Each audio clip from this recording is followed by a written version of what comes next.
Inaelezwa kwamba deni letu la taifa linakuwa kwa kasi sana, na hasa kipindi hiki cha miaka 5 miaka 10 ya hivi karibuni. Nini kinafanya deni letu la taifa liweze kukua kwa kasi kiasi hiki? Asante Oscar. Deni la taifa linakuwa kwa sababu tunatumia fedha ama tunahitaji fedha kwa ajili ya kutekeleza miradi ya maendeleo. Linakuwa sio kwa sababu tunatumia vibaya fedha. Bahati mbaya sana wanaofanya upotoshaji kwenye eneo hili ni kama wanataka kuwaaminisha watu kwamba deni linakuwa kwa mambo yasiyokuwa na maana. Ni sawa wewe Oscar leo ndio unataka kuishi nyumba ya ghorofa 2, huna hela, alafu mwakani unataka uwe ndani ya hiyo nyumba ya ghorofa 2 wakati hukuwa na hela za kujengea hiyo ghorofa. Manake hiyo hela umeitoa mahali, itabidi ufanyeje? Uilipe. Sasa sisi deni letu la taifa ni kweli limeongezeka, lakini deni limeongezeka kwa sababu tunajenga mtandao mrefu wa reli ya SGR kuliko nchi nyingine yoyote. Tunafanya uwekezaji wa zaidi ya shilingi trilioni 26, inakwenda 30 ukijumlisha na hii miradi mipya, ambapo sasa tunakwenda kuanza sasa kujenga kutoka Uvinza kwenda Msongati, yani tunaingia Burundi sasa.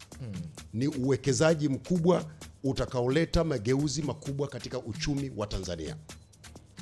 Deni la taifa linaongezeka kwa sababu tumeimarisha shirika letu la ndege kwa kununua ndege mpya. Tulikuwa na ndege moja mwaka 2015, leo tuna ndege 16 zikiwemo zinazofanya masafa marefu. Deni letu la taifa linaongezeka kwa sababu tumeongeza ufanisi wa bandari ya Dar es Salaam, bandari ambayo ilikuwa inatupatia mapato ya takriban shilingi bilioni 500 na kitu hivi, sasa tunapata karibu shilingi trilioni 1. Deni la taifa limeongezeka kwa sababu tumeongeza mtandao wa barabara mpaka baadhi ya wenzetu wanaanza kutuonea wivu na kusema tuna mtandao mdogo. Tunajenga barabara kwa ajili ya Watanzania. Deni la taifa limeongezeka kwa sababu tumetoa 56% za Watanzania waliokuwa wanapata maji safi na salama miaka 10 iliyopita, na sasa tumefika wastani wa 92 kwa 86 vijijini. Tunakwenda kwenye 95%. Deni la taifa limeongezeka kwa sababu leo hii vijiji vyote 12,380 na ushe vimeunganishwa na umeme wa gridi ya taifa. Watanzania wanapata umeme. Tungetaka deni la taifa lisiongezeke. Leo hii tungekuwa na 46% ya nchi yetu ya vijiji vyetu vyenye umeme. Tungekuwa na maji 56%.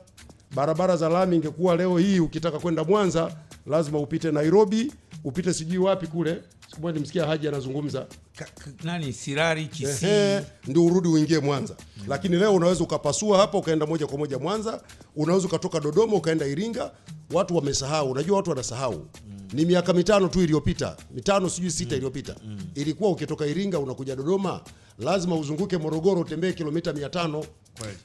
Lakini imekuwa ikizungumzwa pia kwamba ripoti ya CAG inapotoka inaonekana nchi yetu bado ina mianya mingi ya fedha ambazo kuna wajanja wako katikati hapa, watu wasiokuwa waadilifu wanazichukua. Kwa hiyo deni la taifa linakuwa, at the same time kuna watu wanaipata hii fedha, na si fedha yote ambayo inakwenda kwenye miradi hii ya maendeleo ambayo uko na tueleza hapa.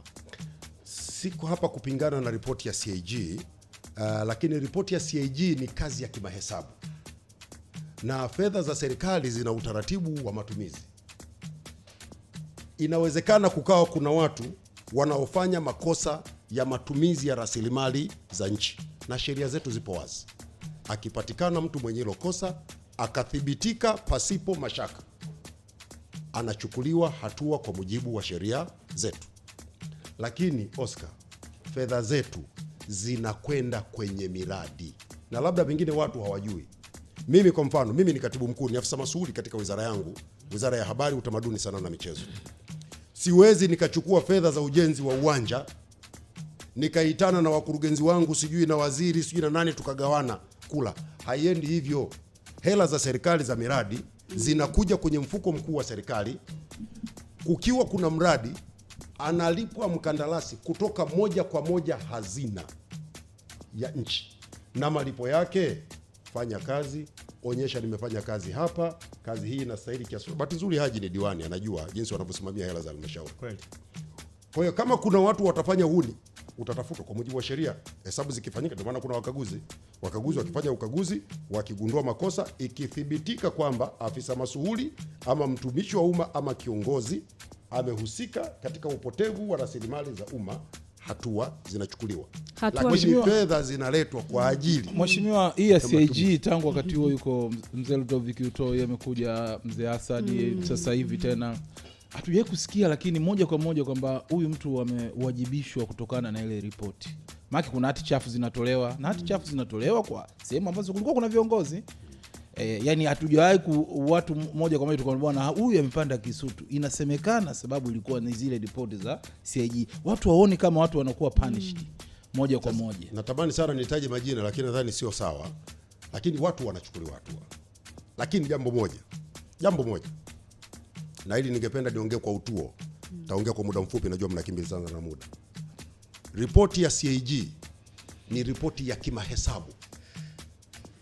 Kwamba Edo ulipanga kujenga nyumba yako kwa shilingi milioni 200, kwa nini umetumia shilingi milioni 300? Sawa? Ndio. Wewe uje uniambie, bwana mimi niliona kitanda cha milioni 1 akinifai, ngoja nikanunue kitanda cha milioni 2, tunaandika. Ukijibu yote, hesabu yote inaonyesha kweli nyumba yako ilifika milioni 300, hoja hiyo inakuwa imefanyaje? Imekwisha. Sasa ripoti ya CAG inatoa taarifa ya ukaguzi wa kimahesabu katika fedha za serikali ama rasilimali za serikali. Ripoti ikishatolewa, serikali inakuja kujibu hoja. Tunapata muda wa kujibu hoja moja. Hata mimi kwenye ripoti iliyopita kwenye wizara yetu yako mambo yalijitokeza kama uwanja wa Arusha, kama hamuyahitaji basi, lakini uwanja wa Arusha lazima tutakuja huko. Okay? Kwa hiyo baada ya ile ripoti kutoka, kinachofuata kila mtu kwenye kipande chake. Wewe Msigwa uliambiwa una hoja 1 2 3 4 kwa mujibu wa CAG. Mimi nikija nitakuja kuambia bwana hii ilikuwa ni hivi na hivi na hivi. Hoja zangu majibu yangu yakiridhisha, hoja inafanyaje? Inafutwa. Sasa tatizo ni moja tu. Huwa tunasikiliza sana ripoti ya CAG inaposomwa. Serikali ikija kujibu hakuna mtu anayefuatilia. Matokeo yake hatujui hoja zilizofungwa baada ya kupatiwa majibu, na hatujui watu waliochukuliwa hatua baada ya kukosa majibu ya hoja zilizoibuliwa na CAG.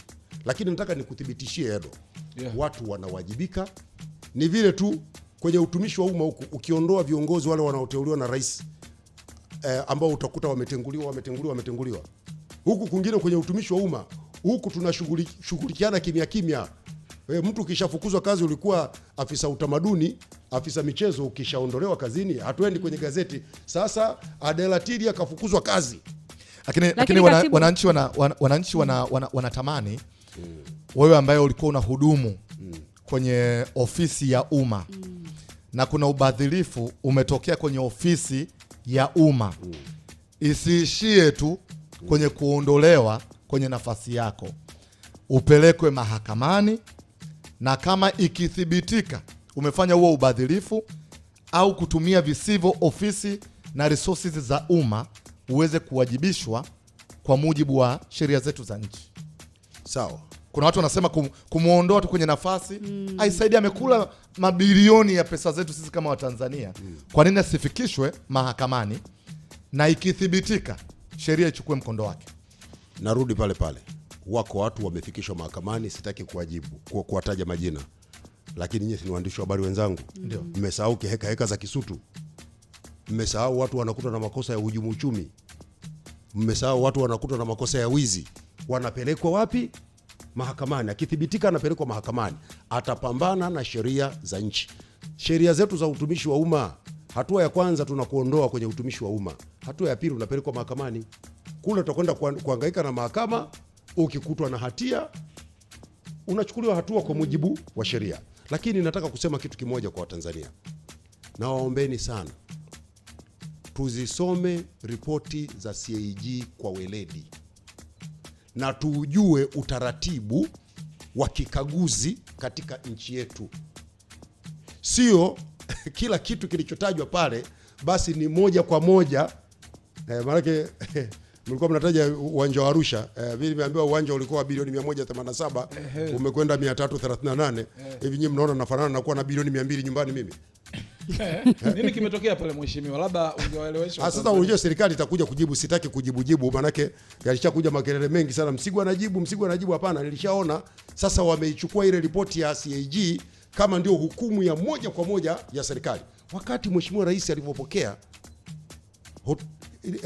ripoti ile siku ile, alisema sasa hoja zote zikajibiwe na watakaokutwa na makosa wachukuliwe hatua, si ndio hivyo? Maana yake ni mchakato unaendelea, na kwa utaratibu mwezi wa 9 ripoti ile akishapokea tu Mheshimiwa Rais, ndani ya siku 7 anakabidhi bungeni, na imeshakabidhiwa. Mwezi wa 9 wabunge hapo watakuwa wanasoma, kamati zitafanya vikao. Mwezi wa 9 kutakuwa na mjadala bungeni. Wakati huo serikali itakuwa imepewa nafasi ya kujibu hoja moja baada ya nyingine. La kwako hilo Edo, najua mtu wa michezo.